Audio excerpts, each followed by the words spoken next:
Oui, Monsieur le Président, l'ajustement est un mal organisé, structuré, administré et inoculé à nos peuples. Ce mal, Monsieur le Président, c'est le cynisme de la dette, le cycle vicieux de la dette.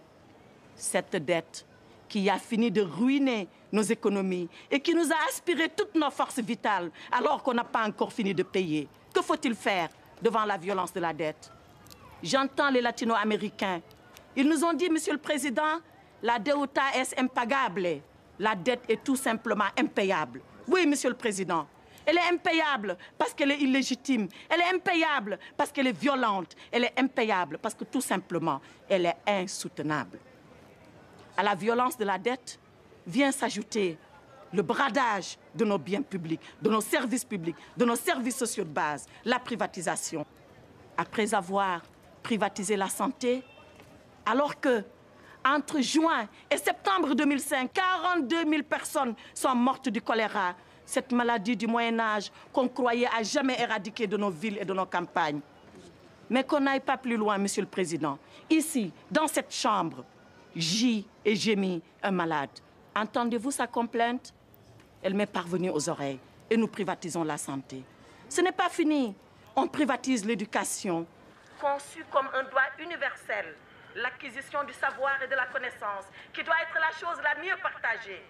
Pendant que 2/3 de nos enfants sont analphabètes, on nous demande de payer pour acquérir le savoir et la connaissance. Ce n'est pas fini, Monsieur le Président. On a privatisé, on a bradé nos services publics.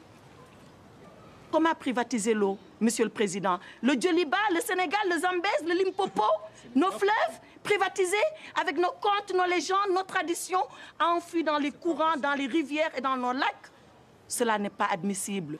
Ce peuple, c'est la veuve qui pleure la mort prématurée de son mari, enfui sous les décombres de l'ajustement.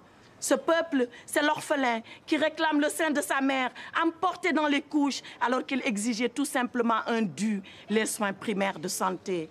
Ce peuple, Monsieur le Président, c'est le père de famille, ce compressé du rail, ces messieurs que vous avez entendus, ces dames qui vous ont supplié à votre barre.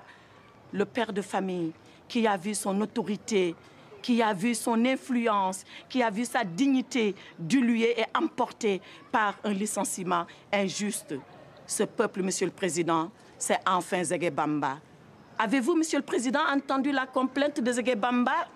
Ce paysan qui vous dit « Mais pourquoi, comme alors, je ne sème pas? Pourquoi, quand je sème, je ne récolte pas? Et pourquoi, quand je récolte, je ne mange pas ?»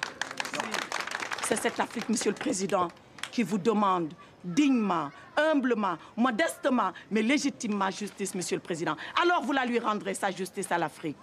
Vous la lui rendrez, non pas en condamnant la Banque mondiale, non.